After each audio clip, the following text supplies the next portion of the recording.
Good afternoon or good evening there. This is Michael Cross with another edition of Unlock the Door Radio, where our motto is to question authority at any and all times and whoever or whatever it may be. Now, today's topic that I'd like to go over, and yeah, this is going to be the full 58 minutes I'm going over this because I think it's a very vital issue. But you know what? If you have anyone that you know who is bought into the whole population control thing, like we have to save the world by having no kids or just a few kids and that sort of thing. The whole, any growth is bad growth and the world's going to end. If you know people like that, you need to stay tuned because I'm going to go over all of those kinds of arguments, hopefully shoot them down adequately.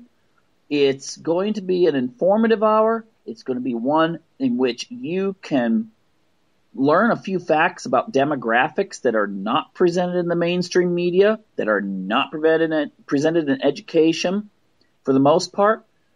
But it's things that, there's kind of issues that when you do hear them and when you see the other point of view, it just slaps you in the face and you go, whoa, why didn't I think of that before? A lot of people have had those epiphany moments. Probably everyone listening right now has had those kinds of moments where assumptions they had were just totally shattered by hearing something or reading something that went contrary to the assumption. Well, that's what we're going to do tonight. And, before I get started there, I would encourage people to check out my website at michaelcross.net or my YouTube site. Just type into Google Michael Cross and check out some of the interviews we've done here in the past. Most of them are there, and maybe you'll find some stuff there that you would like to listen to that we've had lots of experts on psychopathy and people like Noam Chomsky and Paul Craig Roberts and so forth are in there, amongst many other very interesting and talented guests. So anyway, let's get into this issue. And what I'd like to start out with is just saying this. I used to be so much into this population control thing. I was, when I was younger, I was totally into the idea that, when you hear about abortion statistics, you would actually think, you know what? If it wasn't for abortion in America, those kids would be being born, and we'd have to clothe them and feed them, and they'd be doing all kinds of horrible things to the environment. And I remember when I was in college, I still had that. I mean, I knew things like abortion was not a great thing or something, but I still had this idea that, oh wow, we got to have it, to kind of like that lifeboat analogy. You're on a lifeboat and you've got 20 people on it and several people are swimming towards you and you're thinking, well, wait a minute. No, if we take anyone else on board, everyone's going to drown because the boat's going to capsize. And I remember that scenario being presented in one of my high school classes on when it was dealing with population. There was also another one with the nuclear fallout shelter. You had space for like 10 people, but there's 15 and you had to figure out which 5 you were going to throw out. I think they still have those things in school, but I definitely remember back when I was in school having those lessons, and they were usually geared towards that whole idea that we need to preserve an adequate, sustainable, think about Agenda 21, sustainable economy and environment. Well, anyway, let's go on there and just say that I was challenged by someone in college, an educator, to actually look up what the truth was in regards to population issues. And so I was thinking to myself, well, I'll prove him wrong. I can't believe he's actually questioning it. And I started researching on my own. And I'm one of those people, when I start researching and I find something interesting, well, I'm going to cross-reference it and I'm going to check out everything and, see where it leads me. And I spent a lot of time in the University of Oregon library and looking through, those kinds of scientific and agricultural and demographic journals that probably are only read by maybe 1,000 academics, for each one of the journals. And I started finding things I was not really aware of. Well, for one thing, I found that a lot of propaganda was being focused on getting people not to have children. No, it wasn't the kind, if you remember back in the if you're old enough to remember back in the early 1970s, where there was stuff that was just right in your face. You'd turn on the TV and it would have a picture of a baby, and it would be like, this baby might be cute and cuddly, but think of the impact it's going to have on the environment and all those kinds of things. Or a lot of the sitcoms were dealing with population issues and so forth. It was you can't forget Soylent Green and movies like that. They even had a episode of Star Trek where there's a planet where they're overpopulated because they found they cured all diseases and they've extended mortality. There's just no place for people to stand. These kinds of things were really promoted back then, but it was more in your face. And it could be the reason why a lot of people just kind of resisted it, even in the early 70s when it was so big. But today it's a lot more subtle, and I think having things subtle is way more effective. It goes back to old Edward Bernays, that our tastes are molded and our fashions dictated and our values created by people that we've never heard of, by elites that are behind the scenes, that pretty much mold the opinions of most people in society. Because you know what? Most people just follow the flow. They don't want to resist too much. Oh, they might have something that they consider going against the crowd, like a purse that no one else has, or a style of makeup, or something like that. That's a little bit different, and they feel like, oh, this is expressing my individuality. Well, that's all fine and good, but usually today it seems like everything is based on showing your individuality through buying something a corporation has made. I mean, how is that expressing your individuality? You're just following a trend. You're just part of a demographic or targeted segment of the population that they have calculated will buy that sweater or this style or this food or so forth. Even our food taste, they calculate through psychometric profiling what types of people will buy it and how much and when. So it's very scientific. It's getting more so that way too. But anyway, let's get into that whole population thing here in more detail.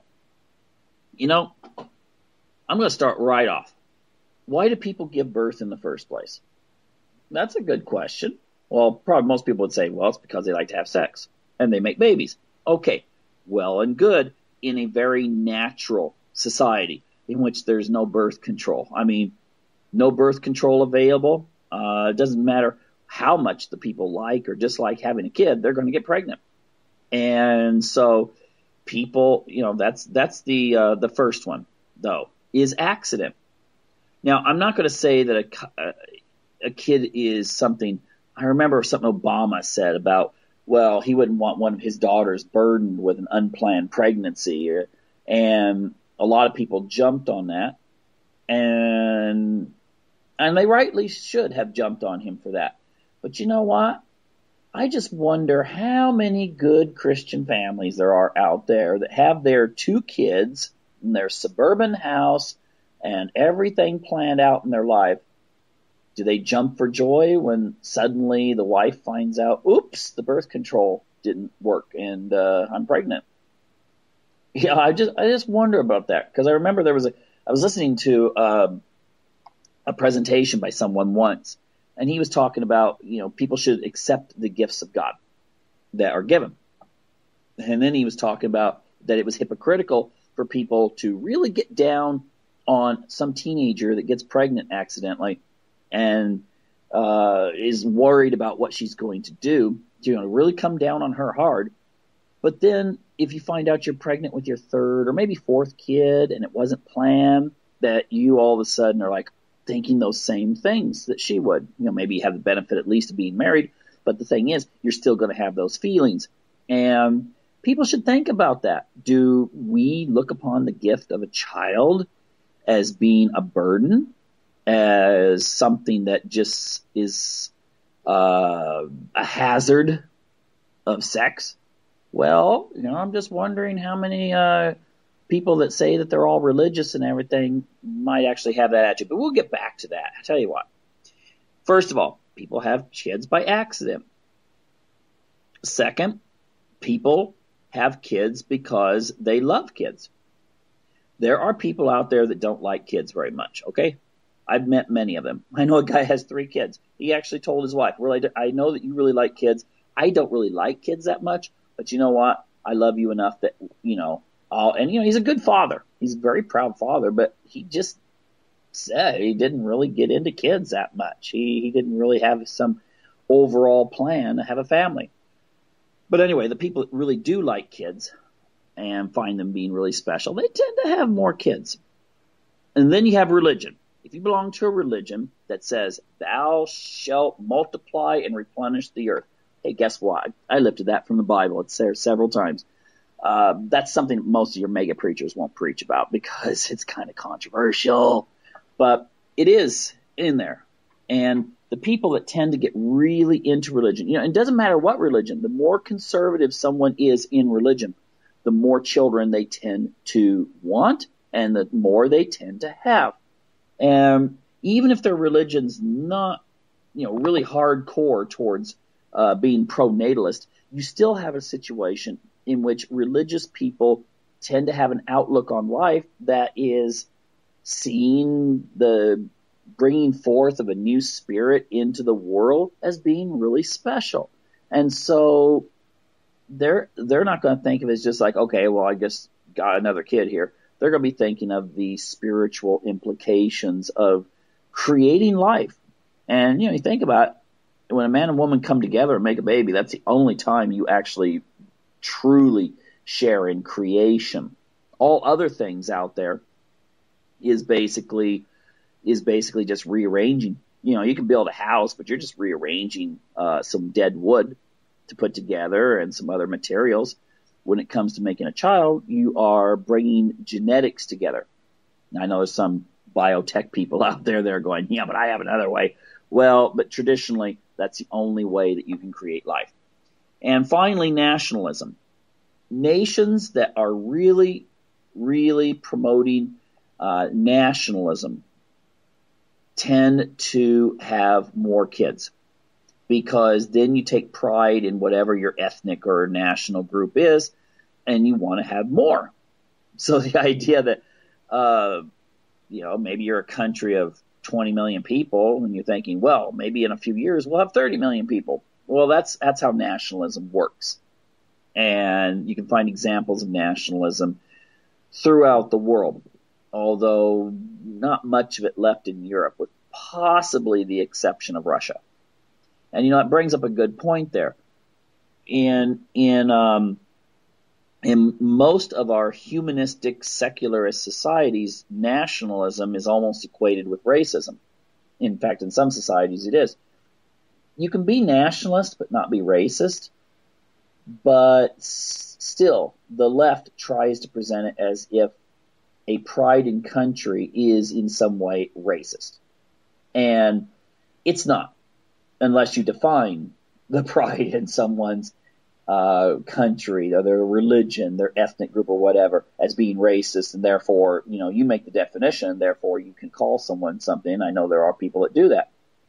But nationalism is a very strong force that's pro-natal, and I'm just wondering if maybe one of the reasons why it's attacked so vehemently in the Western societies is because that is a way to make sure that people don't want to have kids as much.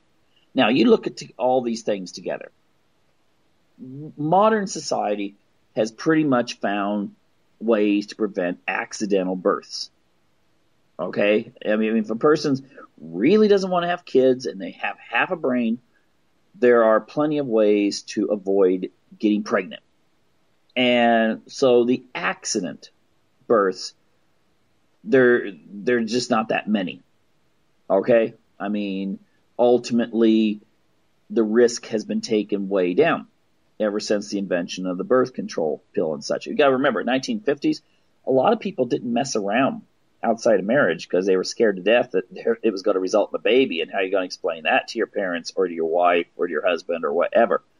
If it's not, according to the, husband gets wife pregnant or something like that, and in a married couple. So ultimately, the accident part was taken out with the birth control pill. Of course, that led to sexual experimentation and so forth, and has led to a lot of cultural shifts that most people don't understand.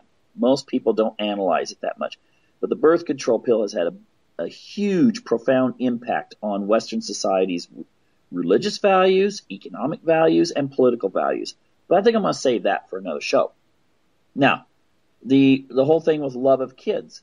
Well, isn't it weird how in our society today that we're kind of told that, that kids are somewhat of a burden? It used to be that you got a career so you could earn money so you could raise kids. And now it's you get a career so that you can make a name for yourself or advance according to the career ladder. And, a lot of times kids interfere with that.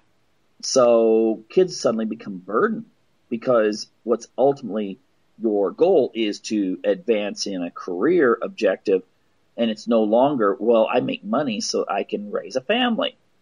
It's not that way in Western society.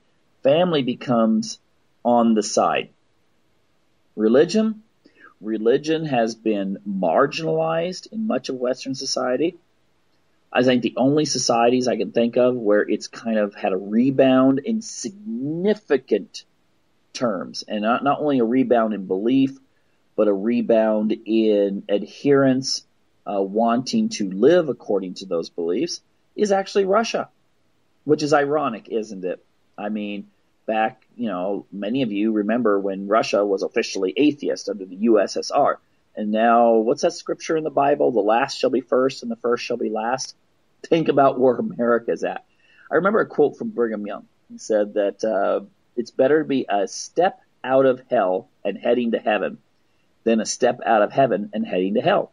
Well, I think at some point, America and Russia kind of passed each other on that path, with the Russians heading to heaven.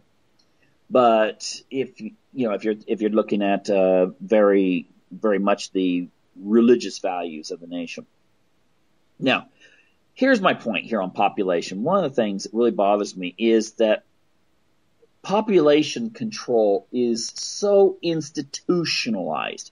It is so ingrained in Western society that it's almost an assumption that you're going to have 2 kids or less.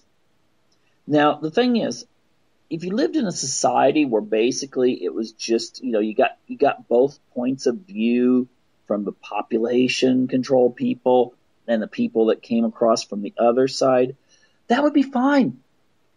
People can make informed choices. I totally agree with that. I don't take, George Bernard Shaw's idea that, only 2% of people think, 2% of people pretend to think, and the rest of them would rather never think. I think that most people would like to consider at least various aspects of an issue. But that's not the way it is in our society. It is presented as if I come across as an individual, especially male, but not limited to being male, if I come across as an individual and say people should consider having more children, I am going to be labeled all kinds of nasty things. I remember one internet forum, I just made a comment that maybe the birth rate is too low in the United States, and someone accused me of being a racist. Okay, well, the thing is, of course we could attribute that to someone's mental disorder out there, being given a computer and the ability to log on to a website. But at the same time, I don't know if that's necessarily a statistically small number of people that would react that way. But no matter what the case is, people are told that they should keep the population to 2 or less kids. And 1 is even better, and none is the greatest. And that is so ingrained. And then, of course, if another person, besides myself, were to come along and say, well, people should have less kids, they're seen as being enlightened. They're not going to get criticized. They're not going to be told, oh, well, you're being racist because you're saying that these people here in whatever part of the world should have less kids. But yet you get all kinds of names, and you're told that you're against gender equality and all this other stuff if you actually encourage people to have a family. That has been ingrained too. Now, where does it start? Well, I would say this. For one thing, there are a lot of foundations out there that really push the idea of population control. I mean, they have put money into programs to figure ways to get people to have less kids. And you may think, well, do people just have less kids because of the economy? No, that is not the case. Compare where your economy is now and how much work you have to do compared to what it was in the 1950s. Okay? When you had to make all your food yourself. You didn't have maybe even a clothes washer.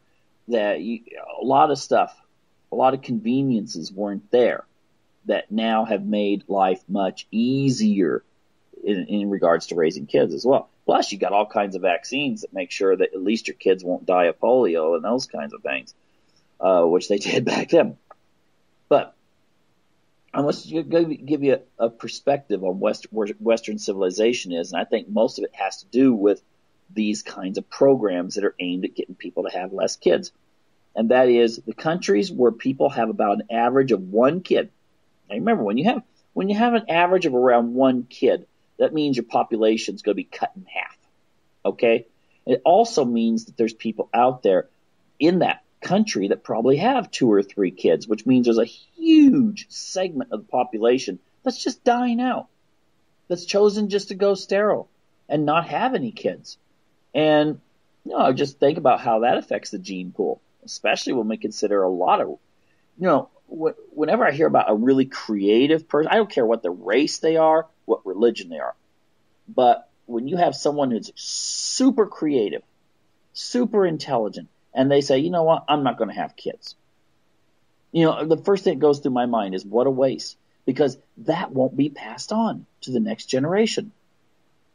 That is a huge waste. Now, you don't have to be some big proponent of eugenics or anything like that to realize that that is a waste, even if it was not genetic. Okay? Now, we do know, obviously, that intelligence has a genetic component. However, if it wasn't genetic, then we'd have to consider what kind of environment would that person raise a child or 2 children or 3 children in, were they to have kids. And that they would expose those kids to learning, and they would have them have a work ethic, and they would have all these other disciplines in life. They wouldn't just park their kid in front of the TV set. And the thing is, you would have kids coming along that would actually refute that whole, we have better quality if we have less quantity. Totally incorrect. Totally incorrect. It's not a numbers game. It is actually that many people who are caring, intelligent, hardworking, I don't care what their background is, they're not having kids. And that, I think, is a waste. But anyway, think about this, though, when we look at countries. I looked up the 10 countries that have the smallest birth rates, and it means that they're averaging about 1 kid per family, which means these countries are on the way out demographically. At some point, someone's just going to have to shut off the light when they're gone. And that is Germany, Latvia, the Czech Republic, Hungary, Bulgaria, Slovenia, Andorra, Spain, Italy, and Austria. All of these are Christian nations. Now, I was actually kind of surprised. I thought Japan would be in there because they have a really low birth rate. I'm going to get to that in a moment. But these guys have a lower birth rate. That's ironic. These countries in Europe have a lower birth rate than China does. And in China, they really encourage people to have a low birth rate. Okay, sometimes through very strict economic penalties if you do not have, if you do not stick with the 1 child per family. Now, I guess they've loosened it up. If you have a husband and wife that both came from a 1 child family, they can have 2 kids. But still, China has a higher birth rate than these countries here, many of which have all the wonderful national health care and all that. So when you go have a baby, you have a baby and no one pays for it. I mean, the state pays for it, obviously, the taxpayers. But it's ultimately not going to be as big a burden as it might traditionally be in a lot of other countries where it's up to you or else. Now, foundations, if you look up, just put this into Google. Foundations support population control. And you will find all kinds of stuff. You don't have to dig through the library anymore to find information. You can find it on the internet. Okay? Right at your fingertips. The internet is for a lot of things besides kitty cat pictures, porn, and, keeping up on your favorite rock group or something like that. There's a lot of good information out there. Now, the thing is, you can also find stuff. You look up this topic. Soap operas, Latin American birth rate reduction. That's right. There are actually foundations or groups out there that help with script writing or suggestions to incorporate themes of having less kids into very popular TV shows and soap operas. You think that doesn't happen here in the United States? Think about that. How many times do you see kids presented in most TV shows? And you got to remember, people tend to follow what the crowd does. Okay? If you, in every one of your TV shows, showed an average of 3 kids per family, people would tend to have a higher birth rate. If you show, on the other hand, you show people getting married when they're like 38 and 39 and maybe considering having a kid, then it makes having children seem a little bit more foreign to them, especially if maybe they were raised as an only child and they weren't surrounded by people that had families or very large families. So it all works in there. But just look for that. I could go through here and quote all kinds of stuff from the Club of Rome and all these big foundations. You know the names. Just you find it you find tons of information on the net where population is listed as the most crucial issue, and any means possible to get people persuaded to have smaller families is supported. I wonder, I've seen stuff written by people, but I'm not sure how effective, but still, I just wonder if a lot of the promotion of alternative lifestyles in the press, in TV shows and stuff, is not to really get people to feel more sympathetic towards those people so they won't be persecuted. No one should be persecuting people anyway, but to make it look like something more people should consider. Think about how you reduce population in that way. Now, again, in fairness, there's plenty of people out there who may not be in the monogamous husband-wife, male-female relationship, but they still want kids. But usually, even if it's women, 2 women that wind up married to each other will generally only have 1 or 2 kids, which means they're going to have a birth rate similar to those or lower than those 10 countries in Europe with the suicidal birth rates that I'm listing, because it's going to be somewhat difficult to everyone just having kids and stuff like that. I've seen some cases of women relationships though where they have had large families, but it's pretty rare. Generally, it's 1 or 2 kids for 2 women, and to just replace 2 women in the population, you have to have somewhere around 5 kids, be born between them, because just 2 barely 2 will not lead to replacement.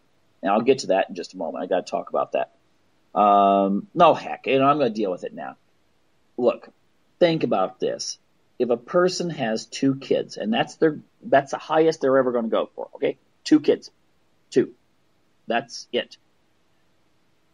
And let's say the ideal for a family is 2, to where they're thinking, I would never have just 1 kid, and I certainly want to have kids, so I'll go for 2. How many generations would it take for that family to totally disappear so that the original couple would have no genetic descendants? Well, think about it. Only takes 1 kid to maybe announce that they're gay. That's going to severely limit the childbearing. 1 in 6 couples has fertility problems. All right, and I think the ultimate comes out to maybe around Maybe 1 in 10 will never be able to have kids. So you got the infertility. Most people will only bring children into the world currently. That may change in the future. But most people will only bring a child into the world, at least with the middle class people, if they're married. I know it's catching on, the idea amongst educated career women of the middle class, that it's catching on more of going to sperm banks and having a baby that way. But still, that's only probably going to be 1 or maybe 2 kids that they're going to have in that case too. But a lot of women will not get married. Okay? And I'm talking about women because ultimately women are the ones that count in this whole thing. Because they're the ones that reproduce. Men can't reproduce, so, on their own. So therefore, women can actually statistically keep the birth rate up even if they're not getting married and so forth. After World War II, actually, even with all the decimation of millions of Russian men, the birth rate was much higher in Russia at the end of World War II than it is today, because women were encouraged to continue having children. Stalin thought about bringing in polygamy, but for a variety of reasons he didn't, mostly because he didn't want to probably get joked around about being the Sultan of Russia or something. But women were encouraged to find, if maybe your village only had 3 or 4 younger, able to have kids, good men in the village, and, find one of those men and get pregnant by him. And so many Russian women did have 1 or 2 or maybe even 3 kids after the war to replace the population that had been decimated. And they set up a child care system that would take care of these women, so they could work, but at the same time someone would take care of their children. But still, that's the important thing. I remember reading something where in China, this was when they were really having some controversies over the one-child family, and a lot of people were having boys. Some population expert in China said, well, it's good that they're having more boys than girls because boys won't reproduce. In that sense, women are the vessels for reproduction, ultimately. They have the wombs. And so therefore, if you have, basically, even in a family, if you have a daughter, you have a much better chance of being a grandparent than if you have a son. All right. Males have an ability to have more kids. Obviously, they could have hundreds and hundreds and hundreds of kids, potentially. But more men die without children than women do. Okay? So, yeah. Anyway, let's go on there. The 2 child per family limit. You're still going to get mortality. You're going to get children born with defects and so forth. So I've read that actually it takes about 3 generations, but let's just be generous and say 6 generations.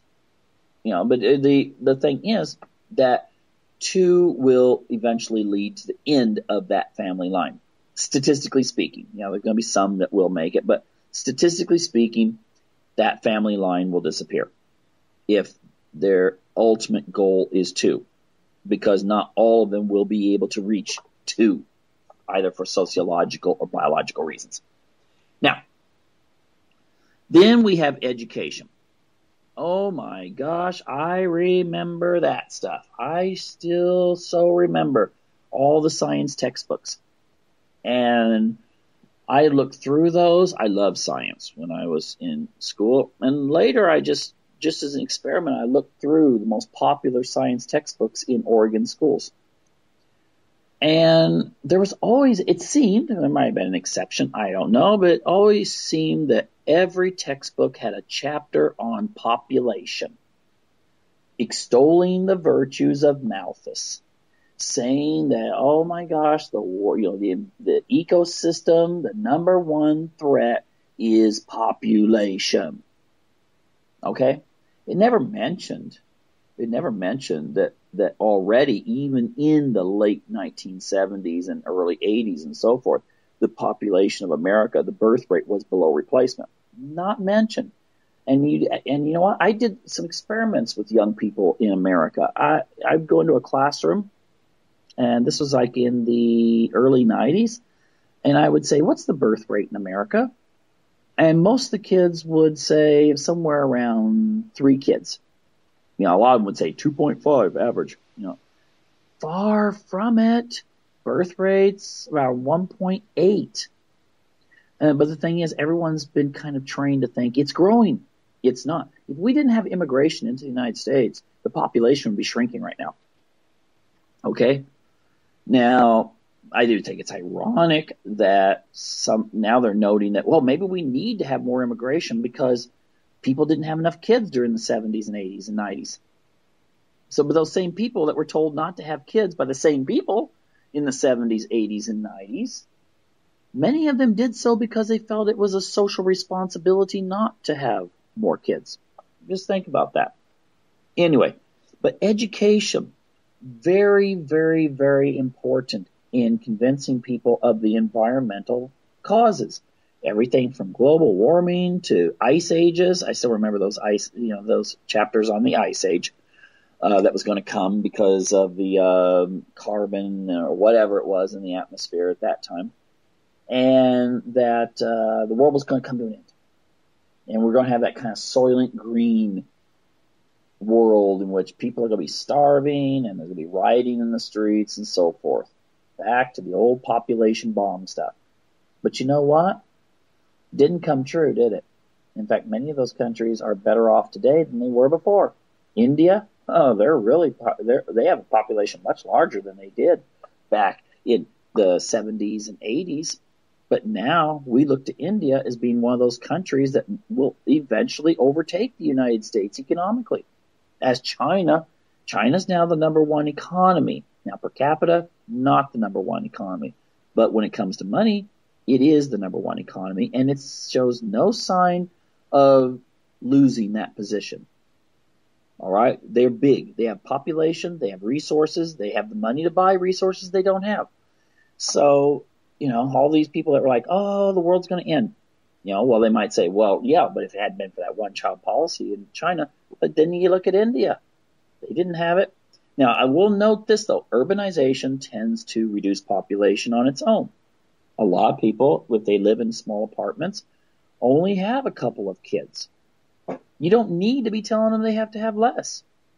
And as the economy grows, people, working out, of the home, your population's going to be below replacement at some point. But yet we still keep harping on it.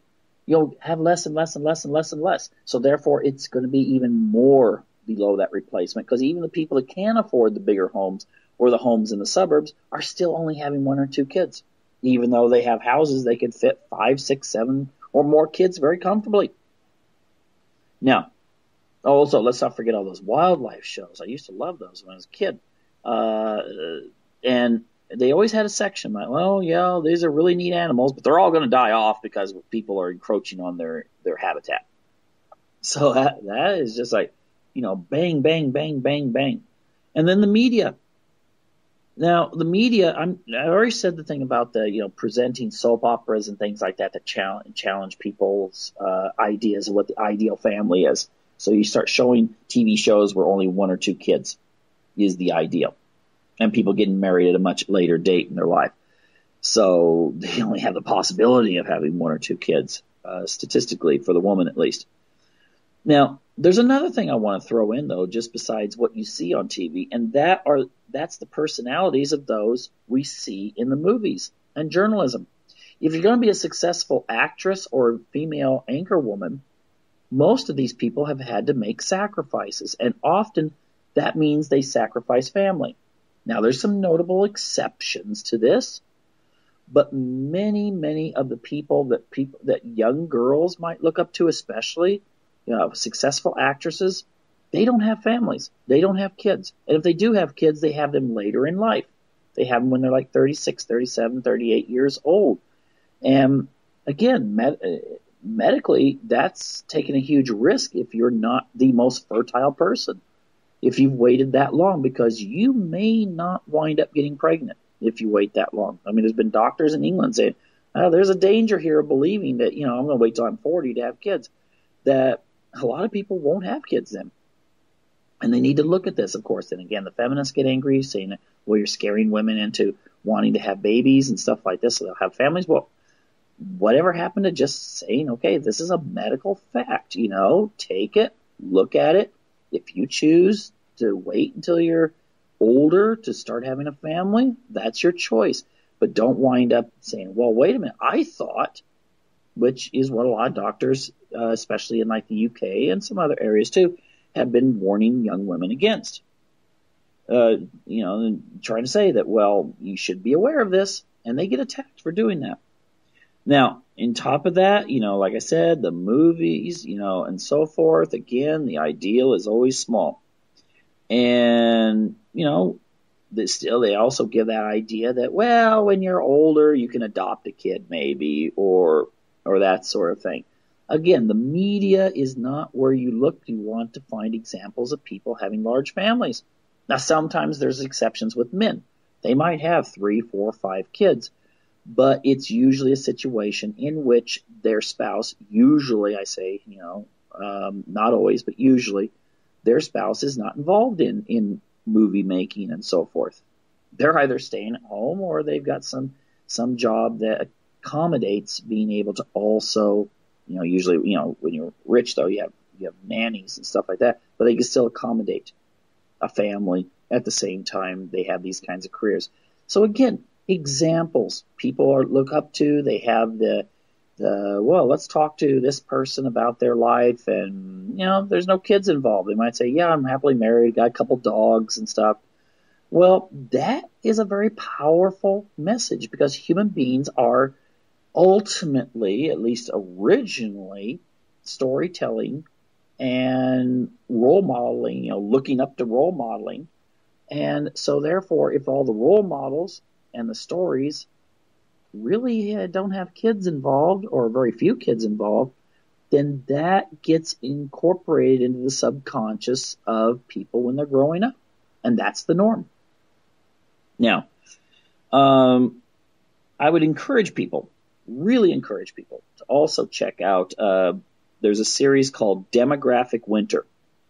Last I saw, it was at Brigham Young University television that had a link to it, BYU. But Demographic Winter also goes through the statistics and the scenarios of what happens when you don't have enough kids. And it's not something usually point out. One thing that is just not really emphasized, in modern times when you're dealing with economies, is the reason why Japan has not really gotten themselves out of a recession that's been going on a lot longer than the world recession. One of the big reasons is the fact that they're just not having enough kids. And so therefore, the young workers that normally would be coming in and keeping the life flowing in the economy, they're not coming in. Now, I'm saying is, some people would say, well, they should just have immigration. Well, Japan does not want to have immigration. Okay, their policy is negative to immigration. So they're going to be shrinking a lot. They're to the point that they're like working on robots that will be lifelike and will take care of the children. I mean, not children, but the old people in rest homes. Think about that. Okay, you have a worker shortage, you create robots. Now, I think it's much easier just to have more kids, but it's not happening there. And a lot of people, because of the culture promoting this idea that, I've got to have this and this and this before I get married. Same things happen in America too. Of course, there's in Japan, there's more of a stigma about having relationships outside of marriage. But the thing is that Japan, a lot of men, even like a huge percentage of men, are what they call herbivore men, and they've given up on relationships with women. Many of them have apps on their cell phones, an electronic girlfriend. And I was just reading Daily Mail. They're talking about they've actually achieved some really spectacular things in Asia, not just Japan, in regards to making robots very lifelike. And these may be in the future the partners of many a man who just has given up on trying to find a real woman. And that's going to be interesting for the birth rate, isn't it? I mean, think about how that might go. I mean, if you still want a family, I mean, I guess you could get yourself a robot that would take care of the children too, but you would just go and have create a child in an artificial womb just buy an egg cell and inseminate it and put it into the artificial womb, pick it up, and then you could have your family with your synthetic wife who never ages. In fact, you could change various characteristics of her as time goes on, or you could upgrade later for a new model that's more lifelike. You think that's kind of like a science fiction show. Well, you know what? Science fiction has a way of coming true. Okay. But just look at the article. Just look at Google. Just Google the term Daily Mail, robots, and sex. And you'll find the article about that. So, welcome to the future. Anyway, some other aspects. I was just now talking about a lot of the young people in Japan giving up on relationships. Well, the same is happening here too. Okay, the millennials are finding that, look, they're like a huge victim of globalization. They still have the same expectations on life, they as their previous generations. They look at the house that they were raised in, mom and dad, usually baby boomers born up until around, maybe a little bit millennials, some of baby boomers, many of them older generation Xers, the older generation Xers, 1960 to 73. The people before 1960, baby boomers, and then Generation Y after that. But most of the millennials, their parents, I guess, are Generation Xers. And they still had a chance to get that college degree and get the job and do pretty good. Or if they were working class people, they still had the job at the factory or the mill or so forth. So the homes that they grew up in were pretty nice. Depending on what social class they were in, they could live a pretty good lifestyle. But each generation's kind of had a decrease in lifestyle. Baby boomers, they were raised where mom could stay home and dad was able to have a house for everyone, and everyone, have a pretty good standard of living. The Generation X, they could still have the standard of living, but it usually required dad working full time and mom working at least half time. And then as time has gone on, now you got a situation where their young people are stuck with a mountain of debt when they go get a college degree, because mom and dad usually don't have enough money to actually pay for the college degree, out of pocket. But the kids might, on paper, they come from families that don't qualify for a lot of financial assistance. And so they take loans. They get out of college and there's no job, and they still have all these loans. And this is creating a situation that's very dangerous for our birth rate, because many of these people are just staying at home. You got situations where men are like 30 years old, living at home with their parents, not really seriously dating. If they do go out with women, it's more of let's go have some fun, kind of a serial monogamy type of thing. No, not really settling down and having a family. And eventually what happens is, what's probably going to happen at least, is these guys will get into their late 30s, and then they will actually, many of them will have to settle down, and they'll have jobs by then, and then they'll find themselves some young woman to get married to and start a family. But at the same time, the women that were their age cohorts will be kind of stuck with nothing. They'll have been strung along, wasting 2 or 3 years here, 2 or 3 years there with various guys, and then wind up with being 38 years old, no family, and no prospects, no guy that they want to settle down with. Because a lot of these guys, they'll either be, half of them will have jobs that will be adequate, and the other half will not. Welcome to globalization. Welcome to what Guy Standing calls the precariat. A takeoff of the proletariat. So the thing is, we're our millennials who should be, settling down, having families, are not doing so, except for the really successful ones. So the ones, they're sort of the poor ones, well, they can get government assistance. The really rich, the well-to-do ones, upper middle class, so forth, they can have families. And the right in the betweens, the ones that are the people that are just kind of the basic middle class usually, they're not having families. Okay? So that's a very, very big danger right now.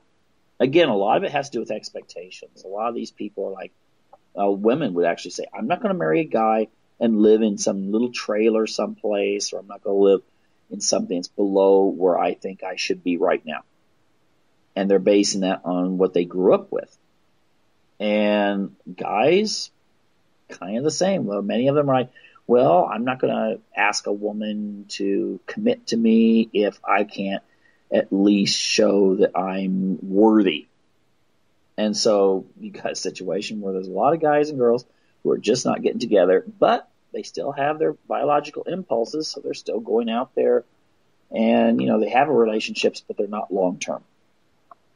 Now, the thing is that, again, I would actually say that some people may argue with me here and just kind of, to quote Hillary Clinton on an unrelated issue, just, what difference does it make? What's happening like that? Well, ultimately, it's going to make a huge difference when it comes to the economy, young populations that are able to bring in innovation, or at least just be good customers in our consumeristic economy. They're dynamic. They grow. They have promise for the future. The other thing is you need these young people getting raised up because they're the ones that have to take care of the old people. Okay? I mean, when you pay into all these pensions and Social Security, it's kind of like a pyramid scheme with the assumption that when you get up there, you're one of the survivors that makes it to 65 or probably 70 here soon. You make it that far, then the money that you paid in that took care of the people that lived to their 90s or so, you've done your share, and now it's time for the young people to do their share and pay into your retirement. And that this would just keep going on and on and on. When Social Security was adopted, I think it was a good idea. And in those days, when you had a birth rate that was adequate, it worked. This is going to be the end. I tell you, this is going to be the end of the social welfare system in Europe and the United States, because there's not going to be enough. Even with immigration, you're still not going to have the growth that you need to sustain the population, the economy, and also take care of the old people. Okay? Well, maybe the Japanese will invent some robots to take care of the old folks. I don't know. But then you're going to get into situations where maybe some of the people resent having to take care of the old people. People, for instance, my dad paid into the system. I have no trouble. I don't feel that bad paying into Social Security because I know some of it's going to him. But at the same time, when I hear people say, well, I'm not going to have any kids, and I'm thinking my kids have to pay for them, I think that's kind of unfair. And the thing is, we could also look at the fact that we are the product of people that survived plagues. We survived despotic rulers and nasty kings and wars and every number of horrible things. And you know what? We're the ones who come from the ones that survived those things long enough to have kids. That's a pretty awesome concept when we think about that. I mean, obviously, I look at it from a more religious standpoint too, but just looking at it just from a purely secular viewpoint, that's pretty awesome. We're the ones who are the products of the people who knew how to make it and also were able to push themselves forward genetically. That's right. The ones that didn't, well, they're gone. They're disappeared. They have no one puts flowers on their graves. Okay. I mean, they have no family. And I think that's something to really take a certain amount of. I think it's just something that's awe-inspiring. I don't care how rich you are or poor you are. Even if you're some poor person living out in the middle of Appalachia in a trailer court, your ancestors made it. Okay? And you should be proud of that. Just as much as some Rockefeller or Carnegie can sit back, yeah, well, my ancestors did this. Okay, well, they made it too, but biologically speaking, everyone's equal, okay, in that sense. So that's why I think that, when I see some couple that, they don't have a lot of money, but they have 6 kids, well, there's a certain level of success there that goes beyond money. And then you look at it from just a socio-evolutionary standpoint. Okay, fine. Yes, they've succeeded. They're the winners in purely Darwinistic terms. And also, you could look at it from the fact that their culture will pass through and be magnified. People, look at the Shakers. They didn't have kids. Their culture's gone. It's dead. Religions in America, the more liberal the religion is, the fewer children it has, they're going to die out too. I'd say in 20 years, many of the churches that you look at now and think, well, that's mainstream Protestantism, will be gone. Because while, maybe the evangelicals and fundamentalists and stuff, they obviously don't have the same number of kids as they did when, 50 years ago, when their preachers and ministers would actually preach from the Bible and not some sort of feel-good version of Christianity. The thing is that they still tend to be more conservative and they tend to have bigger families. Whereas the people of the more mainstream, not so much. It's more like a old folks gathering when you go into those churches. Now, finally, we get back to that, those 4 things I talked about. The 4 reasons people have kids: accidents, the love of children, religion, and nationalism. And I think that if we tend to look at the forces that are marshaled against people having children, you will generally find that those people are very much against any kind of pride in your country or culture. Those people are usually negative towards religion. They see kids as a burden. The accident part doesn't count, but those are the things that they are pushing. If you go onto a forum, if you go anywhere where population is discussed, you'll find that's one thing that really solidifies those people that are really, really, really to the left. And the ones that don't like kids. There's some people in the left that love kids. I mean, they really do love families. They just happen to be politically left. But there is that kind that is very vocal, and they're very negative towards population growth. They're negative towards people that have kids, are the ones that will actually, you go to the store and you have 3 kids with you, they'll be like, don't you know how to stop? Those kinds of people. Remember, when they're out there promoting their thing, whether it be in your kid's school or be in whatever forum that you might find the public discusses issues, you got to remember what their agenda is. And if your agenda is one in which you're pro-religious, you have pride in your nation, you love family and so forth, maybe you should consider people with those values. Maybe you're the ones that should be having more kids and not feel guilty for bringing more people into the world. Anyway, don't take what I say. Just go out there and do some research yourself. See what you find. See if you don't find that there's a lot of stuff out there that really supports the idea that families are important, that maybe we could avoid the demographic winner. Okay? But just check it out. Anyway, that's all for tonight, and I'd like to thank you all for tuning in to Unlock the Door Radio here at UCY-TV.